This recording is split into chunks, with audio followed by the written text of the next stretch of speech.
Boa noite, amigos.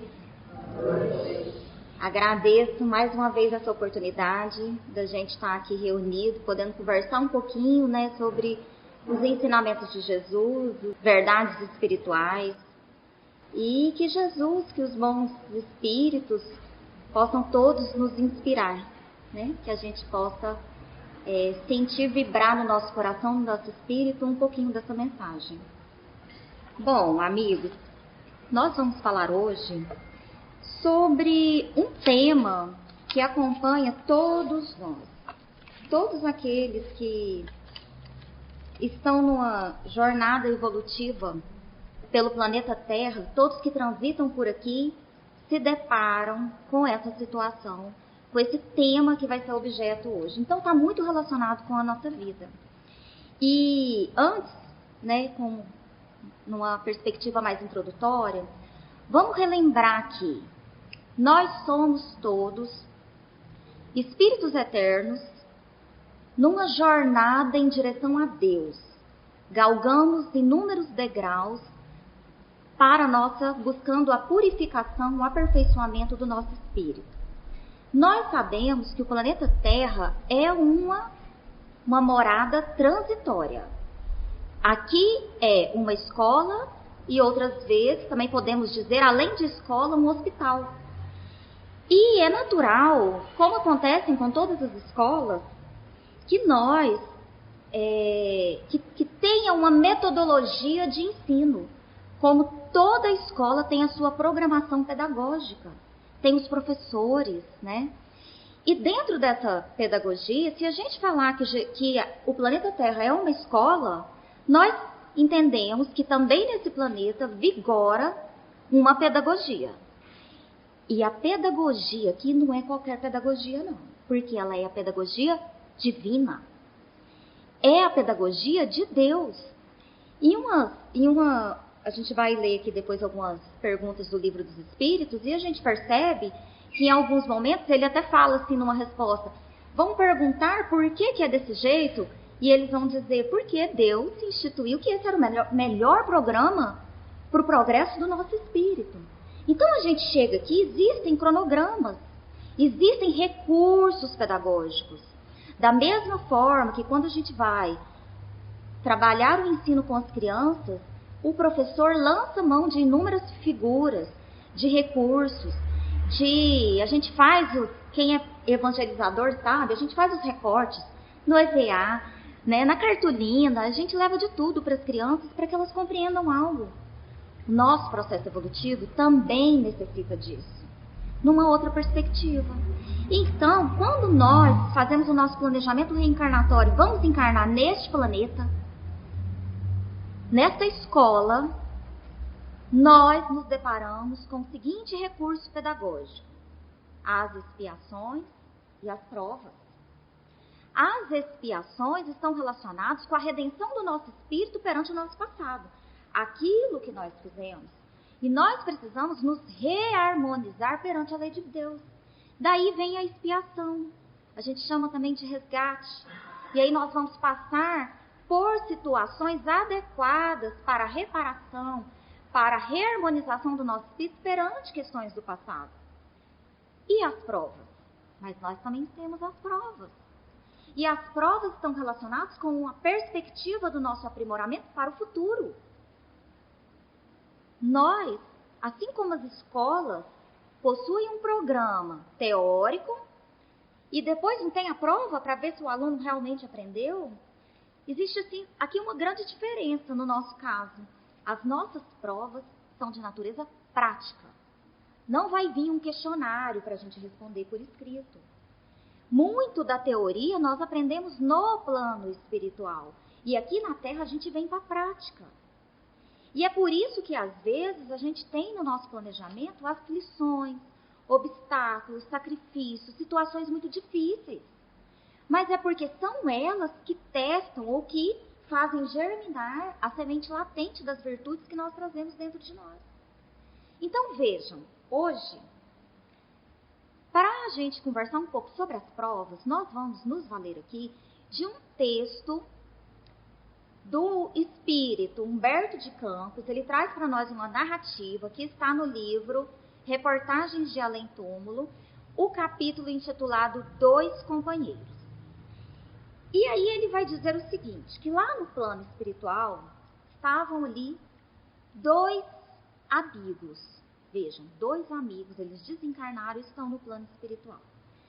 No passado, eles tiveram algumas encarnações que eles erraram muito e erraram juntos. Então agora eles estavam no plano espiritual, já estavam numa condição razoável, né? Já tinham tido ali, chegaram no plano espiritual numa situação muito difícil, escabrosa, como o mentor espiritual vai dizer ali na frente, mais adiante. Numa situação muito difícil, mas agora eles já estão equilibrados, estão numa condição melhor. Eles se prepararam, né? Eles têm ali um mentor espiritual que está acompanhando a situação deles. E aí, esses dois amigos, o texto vai dizer que eles se associaram no erro no passado. Então agora eles estavam associados para fins de reparação. E aí, o texto vai dizer para nós que eles eram dois amigos no plano espiritual e eles tomam uma decisão. Era hora, eles sentiam que já tinham aprendido muito no plano espiritual e agora era hora de pedir novas experiências no plano terrestre. E aí eles resolvem ir falar com o mentor espiritual deles, né? E aí, desculpa gente, essa tosse é uma herança de uma gripe recente que eu tive, ainda não estou 100%. E aí, olha o que acontece. Eles foram falar com o mentor espiritual, só que eles tinham uma divergência. Eles já entendiam que eles precisavam voltar juntos para o plano espiritual. Obrigada. Mas tinha uma divergência entre eles. E aí eles foram pedir orientação do mentor espiritual. A opinião divergente deles era em relação ao gênero de prova que os dois iam passar aqui na Terra. Um queria uma coisa, o outro queria outra coisa. E aí eles foram falar com o mentor espiritual. Quando eles falam, a princípio, para o mentor espiritual que eles queriam uma nova oportunidade na Terra, a primeira coisa que o mentor vai dizer para eles é o seguinte, que a solicitação deles era muito oportuna. Realmente, eles precisavam retornar, precisavam viver essas experiências, precisavam começar o trabalho de lapidação e de reparação um pouco do passado errôneo que eles tinham juntos. E olha que interessante o que o mentor espiritual vai dizer para eles. É oportuna a solicitação. Vocês necessitam. Vejam. Por que eles estavam reencarnando? Nós também.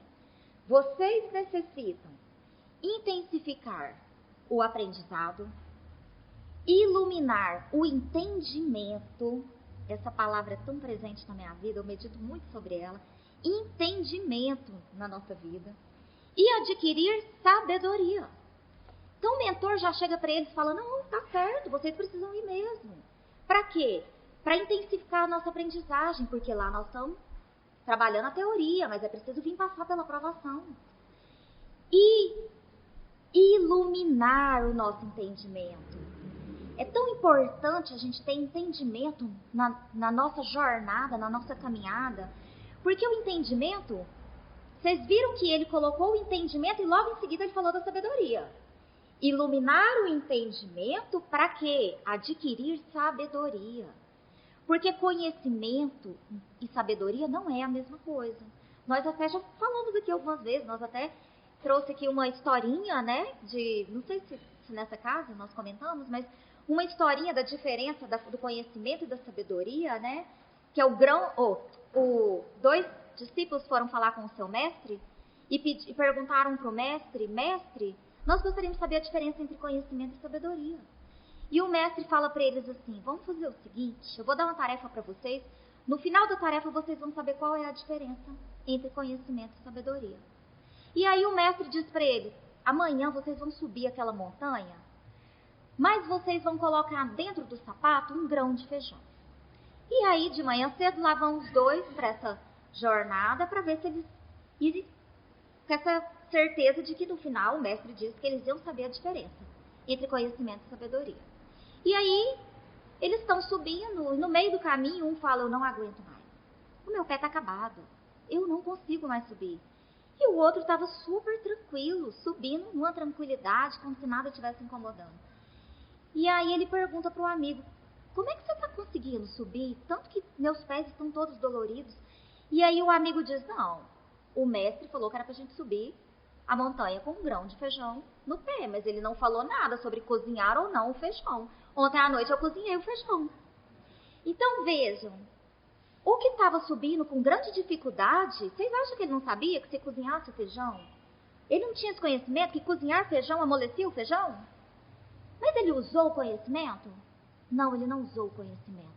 Mas o amigo dele também tinha o conhecimento, mas ele fez a aplicação do conhecimento no momento oportuno. Isso é sabedoria. Então nós, que estamos sempre frequentando a casa espírita, lendo os livros espíritas, nós muitas vezes temos o conhecimento. Mas ter sabedoria é outra coisa. É a gente pegar esse conhecimento e aplicar na nossa vida. Quantas vezes, diante de uma dificuldade, a gente esmorece?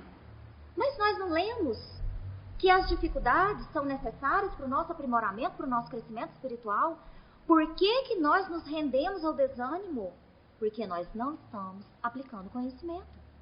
Então o mentor espiritual, muito sabiamente, vai dizer, vocês precisam voltar para as experiências na Terra. Por quê? Intensificar a aprendizagem, iluminar o nosso entendimento, saber como reagir diante das situações, ter entendimento. Tem um versículo de Paulo que fala, pedi ao céu entendimento e ele vos dará. E nós obteremos. Porque nós precisamos de entendimento. O entendimento vai nos legar a sabedoria. A sabedoria é ter plena consciência, estar com o espírito desperto e saber como agir nos momentos da nossa vida. E aí, quando ele termina de dizer isso, ele faz uma pergunta para os dois. Ele pergunta, escolheram ambos o mesmo gênero de provas? Olha a pergunta. Ele pergunta, vocês dois escolheram o mesmo gênero de prova? Ele não perguntou, vocês escolheram a mesma prova? Ele não perguntou isso.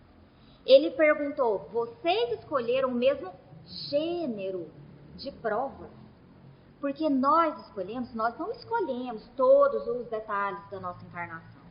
Nós escolhemos o gênero do obstáculo, o gênero do tipo de sacrifício, o gênero da provação que nós vamos passar ao longo da nossa vida. E aí, isso é tão interessante, que aí nós vamos lá para o Livro dos Espíritos. Porque nós vamos encontrar muito sobre isso no Livro dos Espíritos. Lá na questão, a partir da questão ali 258, nós vamos ver muitas coisas a respeito das provas, né? 258, 259, 260.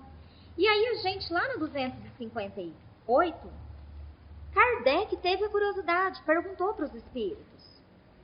Olha que interessante. No estado errante, e antes de começar nova existência corpórea, o espírito tem consciência e previsão das coisas que lhe vão acontecer durante a vida? Vejam a resposta dos espíritos. Ele próprio escolhe o gênero de provas que deseja sofrer. E nisso consiste o seu livre-arbítrio. Então ele escolhe o gênero de provas. É por isso que esse mentor espiritual está perguntando para os dois. Vocês escolheram o mesmo gênero de prova? E vejam, eles vão dizer para o mentor espiritual que não, que eles fizeram uma escolha diferente. Mas vejam, por que esse ponto é tão importante para nós? Porque às vezes a gente se queixa tanto na vida, lamenta tanto, reclama tanto, apresenta todas as nossas manifestações de revolta e rebeldia diante das situações ou da vida que a gente está levando, mas nós escolhemos o nosso gênero de provas. Dada a condição que nós estamos, veja, nós estamos aqui comentando, reunidos numa casa espírita, muito provavelmente nós fizemos uso do nosso livre-arbítrio. Geralmente, quando os espíritos estão em uma condição muito inferior, é que é preciso que a espiritualidade trace a jornada deles, porque se eles fossem escolher, escolheriam o prejuízo próprio. Mas vejam, nós poderíamos perguntar então, o Kardec ainda teve o cuidado de fazer outras perguntas e os espíritos responderam: por que Deus dá a nós a oportunidade de escolher o nosso gênero de prova? E os espíritos dizem: dando ao espírito liberdade de escolher, Deus lhe deixa toda a responsabilidade. Fomos nós que escolhemos o tipo de gênero, o tipo de prova que nós estamos passando, as nossas dificuldades. E é nossa responsabilidade. Se nós falharmos, será nossa responsabilidade. Não adianta a gente querer atribuir responsabilidade a outro. E mais, se nós falirmos, os espíritos dizem, teremos pelo menos o consolo de poder recomeçar mais adiante, tentar de novo. Porque nós sabemos que ninguém estará em um sofrimento perpétuo. Na misericórdia divina, nós poderemos sempre recomeçar. E aí, Kardec pergunta se então todos os detalhes da nossa vida, está tudo traçado? E os espíritos vão responder: escolhestes apenas o gênero das provações. Os detalhes são consequências da posição em que vos achais, e muitas vezes vossas próprias ações. Se o espírito quis nascer entre malfeitores, por exemplo, sabia a que arrastamento se expunha. Então nós escolhemos o gênero de provas. E às vezes nós pedimos uma família muito difícil mesmo. Nós pedimos para nos colocar numa situação de grande tentação, porque talvez foi nesse meio que nós caímos nas encarnações passadas. Passamos um longo período nos fortalecendo e aí a gente vai lá e pede: quero passar de novo por aquela provação. Eu quero tentar vencer dessa vez. E aí nós renascemos novamente nas mesmas circunstâncias. Às vezes, o mesmo problema de natureza afetiva, o mesmo enfrentamento onde nós suicidamos na encarnação, em encarnações pretéritas, a gente vem e pede para passar de novo pela mesma circunstância, para dessa vez se manter firme, para a gente poder vencer a provação. Então somos nós responsáveis e somos nós que escolhemos. Então, olha que mensagem consoladora para nós diante das nossas dificuldades. E em vários textos que lemos preparando esse estudo, o Emmanuel fala inúmeras vezes, os espíritos falam inúmeras vezes.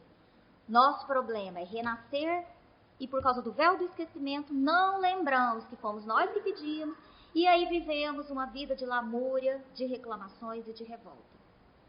Mas nós pedimos conforme as nossas necessidades. Vejam, na questão 264, olha que interessante. O Kardec vai perguntar para os espíritos o que é que guia um espírito quando ele vai escolher o gênero de prova. Olha a pergunta. O que guia o espírito na escolha das provas que queira sofrer na encarnação? Olha a resposta. Estejamos, meus irmãos, convictos que tudo que nós estamos passando na nossa encarnação, nós escolhemos. E escolhemos com base em quê? Veja, os espíritos respondem que nós escolhemos de acordo com a natureza das nossas faltas, as provas que nos levarão a expiar o nosso passado, as faltas que cometemos, e ao mesmo tempo nos fará progredir mais depressa. Porque ninguém nasce na terra de férias. Isso daqui não é uma colônia de férias. Inclusive, há no plano espiritual mundos. Nós encontramos no livro dos Espíritos, o Evangelho segundo o Espiritismo fala disso. Mundos destinados a um período de repouso. Cada um descansa, às vezes passou um longo período na erraticidade, vai reencarnar. Às vezes passou um longo período com várias reencarnações seguidas. Tem lugares para a gente descansar um pouco. Se tivermos a possibilidade, inclusive os espíritos, Kardec pergunta sobre o planeta Terra, se o planeta Terra já teria sido uma dessas moradas, os espíritos respondem sim. No início da formação do orbe terrestre, essa daqui também foi um lugar de morada. Aí eles até perguntam, tinham as belezas que tem? Eles falam, olha, nesses mundos que os espíritos não estão encarnados e eles vão para passar um período de repouso, eles têm o infinito à sua frente. enxergam o infinito que a nossa visão limitada não nos permite. Então, nós sabemos que o planeta Terra é uma escola e é um hospital. Não podemos pretender uma vida de felicidade dos bem-aventurados. Nós construímos aqui a bem-aventurança dentro do nosso coração, para que nós possamos merecer mundos mais elevados. Então vejam, os nossos irmãos vão reencarnar, fizeram uma análise das suas faltas do passado, do que eles precisavam para progredir, qual as maiores necessidades das virtudes dos seus espíritos, e chegam para o mentor espiritual e dizem: não temos a mesma preferência no capítulo das tarefas. Por minha parte, esse é o Leonel, os amigos se chamam Leonel e Benjamin. Aí o Leonel fala: por minha parte, desejaria movimentar patrimônios terrestres nos círculos da fortuna e autoridade. Que perigoso, né? Oh, provinha perigosa. Fortuna e autoridade. Acho que o mentor espiritual já deu uma olhada e falou: nossa, né? Aí ele nem tinha terminado, o outro amigo, Benjamin, fala: cá por mim, escolhi a condição de pobreza e sofrimento. Pediria, se fosse possível, a supressão de todas as possibilidades de contentamento na terra. Encareço problemas de penúria e dificuldade, a fim de valorizar o que hei recebido da providência. Veja, um queria fortuna e autoridade, o outro queria pobreza extrema, né? Ele queria, se eu pudesse, eu queria tirar qualquer coisa que me trouxesse contentamento na terra. Então não precisa tanto também, né? A gente fica bem difícil a vida. Mas o mentor espiritual olha para os dois e diz: não posso interferir na liberdade de ambos. Veja, quando nós já podemos escolher as nossas provações, a espiritualidade respeita o nosso livre-arbítrio. Então não adianta querer dizer que está passando uma dificuldade na vida, que foi uma imposição do mentor espiritual. Não foi. Talvez o mentor espiritual, inclusive a gente vê isso no nosso lar, vê em vários livros do André Luiz, quando alguém está planejando uma encarnação, o mentor espiritual até fala: você não acha melhor deixar essa parte para a próxima, né? Você não acha que você está pedindo muito, né? Tem um que vem e pede um monte de doença, pede um monte de coisa, ele fala: não, talvez seja melhor um pouco menos, né? Aqui o mentor espiritual vai dizer para os dois: não posso interferir na liberdade de ambos. Conhecem vocês a extensão dos débitos contraídos. De algum tempo sou testemunha da luta enorme em que se empenharam para o resgate. Então eles vinham de longa data no plano espiritual se preparando para ir fazer um resgate. Então eles estavam ali aprendendo, estudando, talvez ali trabalhando em algumas equipes, né? E era hora de voltar. Então o próprio mentor espiritual fala: eu sou testemunha, estou vendo a luta de vocês.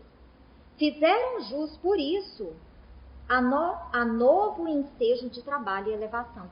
Vejam, não é assim: eu chego lá no plano espiritual e falo: eu quero reencarnar, vocês arrumam encarnação para mim? Não é assim.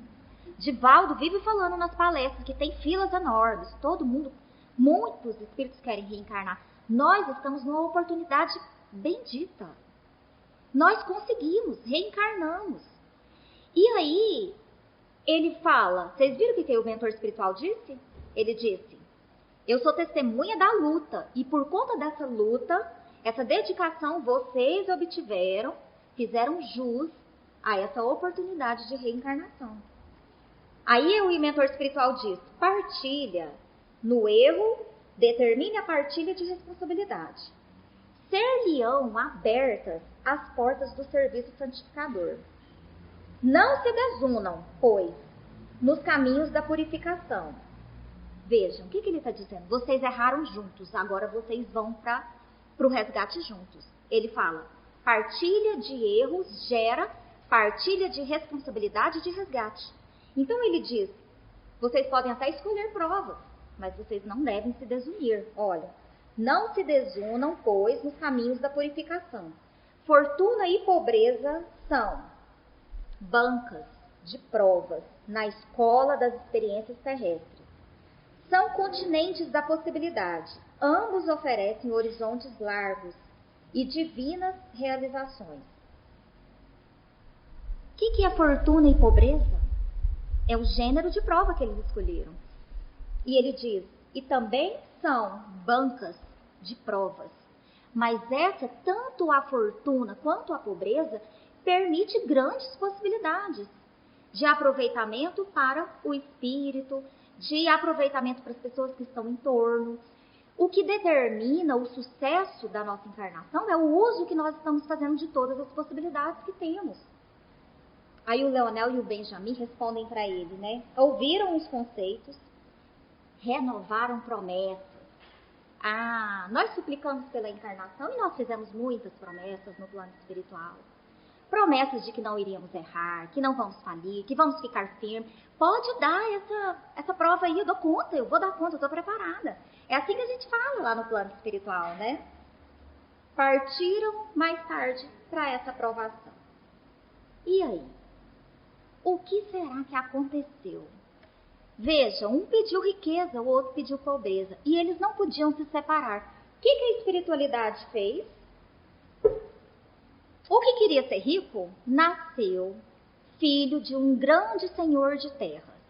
E ele tinha um vínculo com esse senhor de encarnações passadas. Então já era esse pai, já era uma pessoa muito amada dele. Aí nasceu o Leonel, rico, filho de pai rico, né? A vida não pediu, ele podia ter pedido, eu quero possibilidades para construir a riqueza. Não, eu já queria ser rico, né? Já nasceu rico. Aí, passaram alguns dias, nasceu o Benjamin. Sabe de quem que o Benjamin era filho? Da serva de muitos anos, da fazenda. Então, o que nós tínhamos? O filho rico do senhor da fazenda e tinha ali o filho simples, humilde, da senhora, da serva da fazenda. E aí, como é que foi esse encontro? Os dois cresceram juntos. Durante a infância foi uma maravilha. Era uma infância, os dois muito amigos, os dois crescendo juntos, brincando na fazenda. Não tinha diferença, porque criança é uma pureza, né, gente? Mas aí, em dado momento, o Leonel tem pai rico. O que o pai fez? Mandou o filho estudar na cidade, né? E ele foi. E o Benjamin ficou na fazenda. E aí ele vinha passar férias. E cada férias que ele vinha, os dois se distanciavam mais um pouco. Porque aí o Leonel começou, né, a estudar os livros, essa cultura, se formou em advogado. E aí ele veio para a fazenda para tomar conta dos bens, né? E quando o texto fala que quando o Leonel voltou formado, os laços entre os dois já tinham praticamente se acabado. Estava consumada a separação entre os dois. E aí, porque o Leonel já não tratava mais o amigo tão bem, lá da fazenda, criou no Benjamin aquele sentimento de despeito, né, de desprezo pelo ex-amigo. E o outro era patrão, então ele tinha um ar de autoridade, né? Vejam, meus amigos, aqui a gente encontra um dos maiores problemas que todos nós enfrentamos na Terra. E é muito difícil manter a nossa mente desperta para não cair nisso. Vejam vocês que o texto vai dizer para nós que, apesar disso, os dois já começaram a ter atritos. Eles passaram a agir como estranhos, eles nem se cumprimentavam mais, nem quando encontravam na fazenda. Mas o texto diz para nós que, no fundo, eles se admiravam e se amavam reciprocamente. Contudo, olha o problema. As ilusões terrestres os encegueciam. Aqui fora, meus amigos, um dos maiores problemas que nós encontramos e por que nós falimos na nossa encarnação. Nós chegamos na Terra e são muitas ilusões, são muitas tentações. Os dois amigos, que eram tão amigos no plano espiritual, que fizeram tantas promessas para a reencarnação deles, o que acontece com os dois? Se deixam levar pelas diferenças de classe. É uma ilusão, é a maior das nossas ilusões. Nós temos que aprender a olhar para as diferenças de classes como simples estruturas que precisam coexistir na Terra, até para que nós, nos nossos processos de reencarnação, possamos estar cada vez em uma posição diferente, para aprender diferentes virtudes. E as estruturas, as instituições são necessárias porque cada uma cuida de um segmento da sociedade. Só que quando a gente encontra um ganha mais, um ganha menos, aí vem o problema da riqueza, o problema da fortuna, a nossa grande ilusão de não aprender a olhar para as pessoas e enxergar em todos irmãos.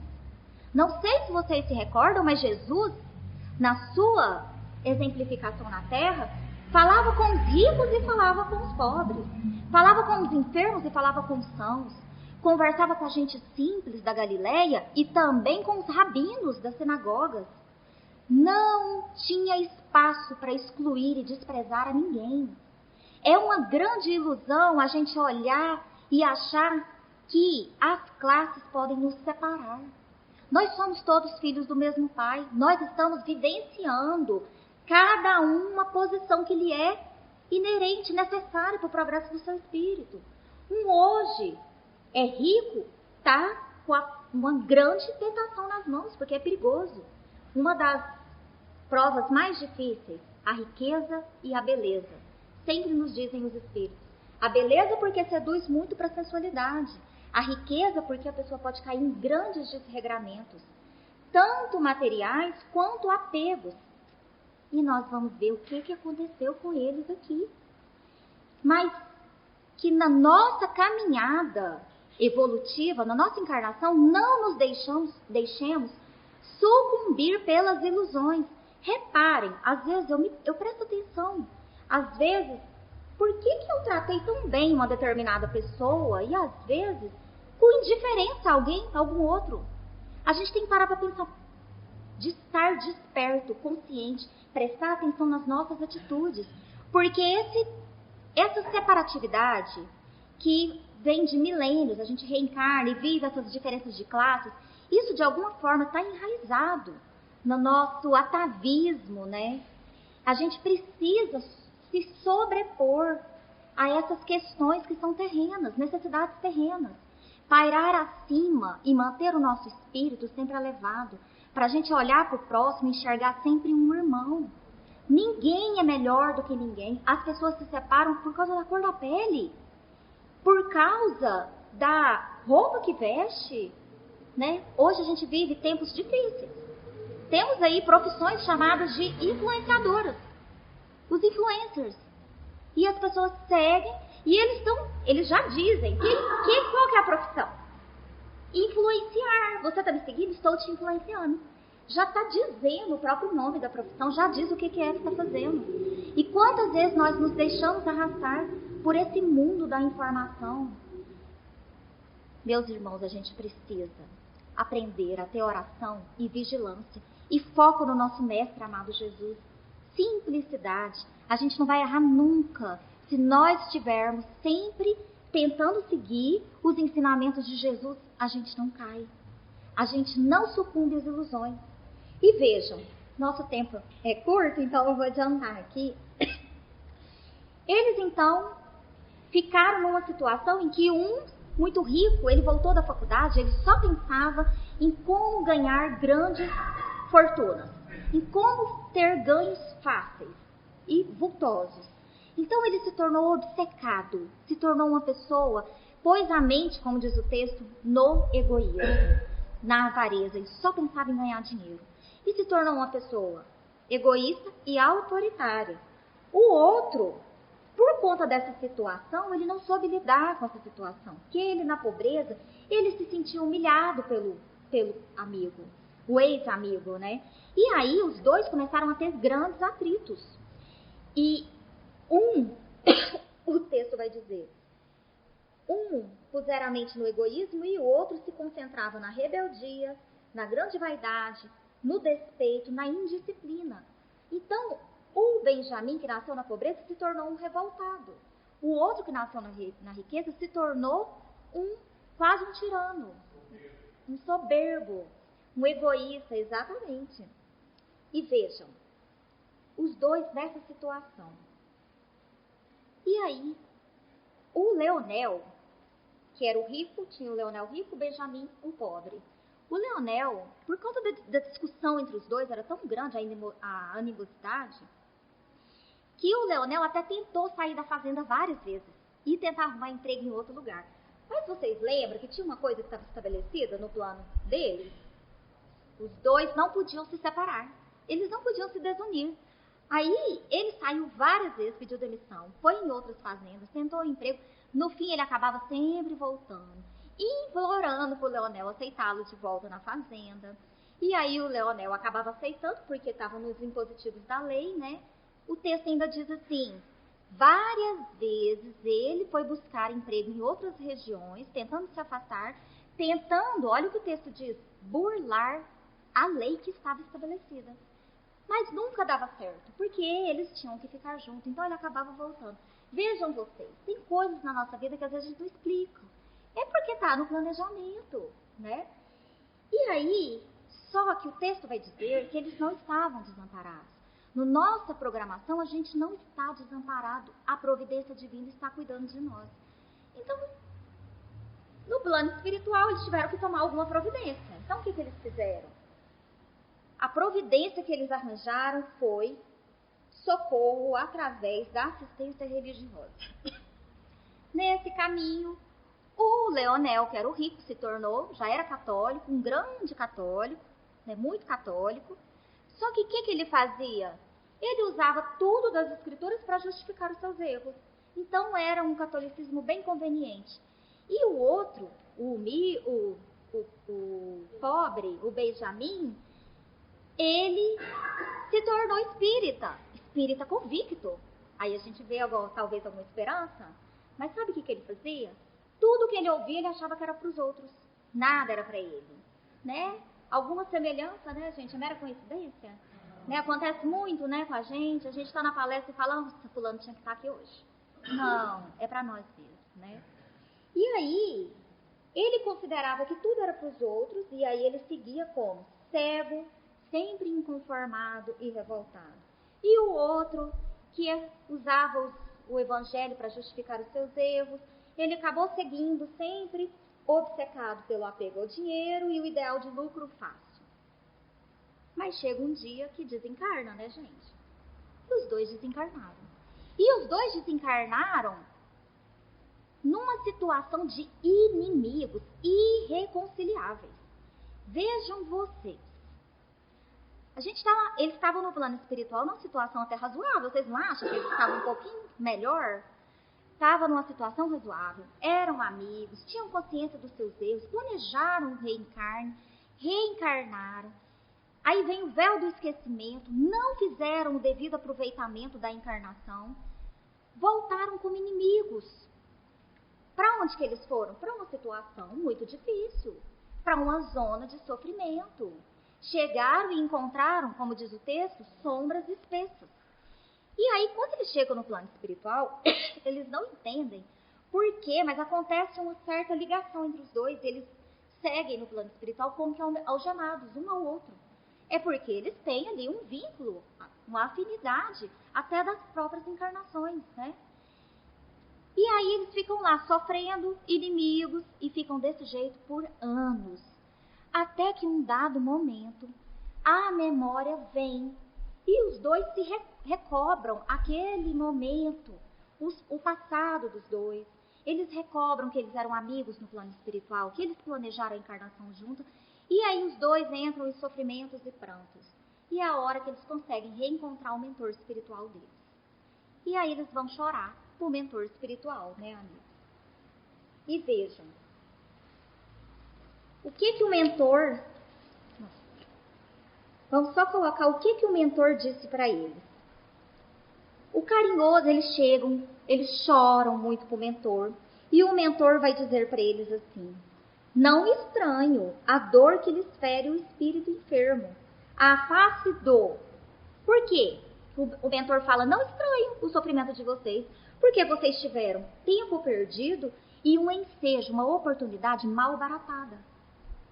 Então, eles foram com promessas de passar pela aprovação e de voltarem, né, mais progresso espiritual, mas chegaram lá inimigos com tempo perdido e agora eles eram devedores, mais devedores. Por que nós estamos falando disso? Para que nós nos recordemos da nossa consciência, na nossa consciência, que nós escolhemos as nossas provas. Que o que nós passamos aqui foi escolha nossa, porque é a necessidade do nosso espírito. E que para que nós não façamos como Benjamin e o Leonel. Que não tenhamos, quando voltarmos para o plano espiritual, tempo perdido e oportunidade desperdiçada. E aí o mentor espiritual vai falar para eles que, olha o que eles perderam. Um era rico, então ele diz, você era mordomo dos bens de Cristo, de Deus. Nós somos apenas mordomos, usufrutuários e prestamos contas. O outro, que não tinha riqueza, ele era o operário.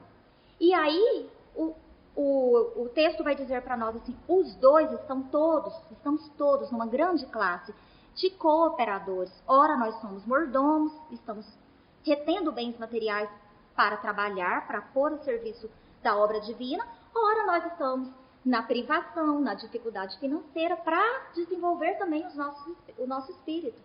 E aí ele diz, quais foram os valores da pobreza que eles não souberam angariar? Aí ele fala, valor da pobreza que o Benjamin perdeu. Podia ter aprendido moderação, paciência, confiança, fé, resistência. E o Leonel, o que ele perdeu? Os valores da riqueza ele poderia ter aprendido. O mentor espiritual falando. Humildade, ponderação, entendimento, autodomínio, bondade e paz. Mas, o mentor diz, ao invés disso, o que vocês trouxeram para o plano espiritual? Desesperação, rebeldia, vaidade e ruína. Meus irmãos, essa é a história do Benjamin, do Leonel. Que não seja a história da nossa vida. E aí, para a gente encerrar, o Emmanuel, quase todos, nem consegui, tem tantos textos espirituais sobre provação, mas tantos que eu nem consegui ler todos, para vocês verem, preparando aqui a palestra. Mas uma coisa me chamou muita atenção nos textos. Várias vezes os espíritos se referem às provas como bênçãos. E aí eles convidam para a gente passar a tentar ter esse mesmo olhar. Chegou uma dificuldade, uma aflição na vida, vamos olhar e não pensar, é a dificuldade, que penúria. Vamos pensar, é uma bênção, uma oportunidade. Então o Emmanuel diz, nossas provas, nossas bênçãos. E ele diz mais, lá no livro Hoje, no capítulo 14, o Emmanuel vai dizer assim, a única saída para superar qualquer provação será enfrentá-la com humildade e coragem. E aí, para a gente encerrar, eu trago aqui para a nossa memória a figura amável de Jesus. Jesus que enfrentou quantas dificuldades, perseguições, ofensas, chicoteamento, julgamento, teve uma coroa de espinhos, um manto, um cetro, que era uma cana, como zombaria, que foi agredido e não tinha nada a espiar. E não precisava de provas. Eu pergunto para vocês, as pessoas costumam dizer, Jesus morreu na cruz por nós. Sabe como que ele morreu por nós? Ensinando para nós como agir diante das dificuldades. Então Jesus aceitou todo esse calvário só para deixar para nós um exemplo de como nós devemos agir no nosso calvário. E Jesus, no meio do seu sofrimento, não há relatos de que Jesus tenha agredido, tenha se revoltado. Jesus agiu com humildade e com coragem. E nos seus últimos minutos, sua preocupação era o crucificado ao seu lado, que tinha se arrependido, que o anjo fosse imediatamente socorrer Judas, que tinha acabado de suicidar, e que Deus tivesse piedade das pessoas, porque eles não sabiam o que fazer. Então pedia, Pai, perdoa, porque eles não sabem o que fazem. Meus amigos, esse é o nosso mestre e o nosso modelo. Que nós possamos seguir na nossa caminhada, vivendo a exemplificação de Jesus. E que assim seja.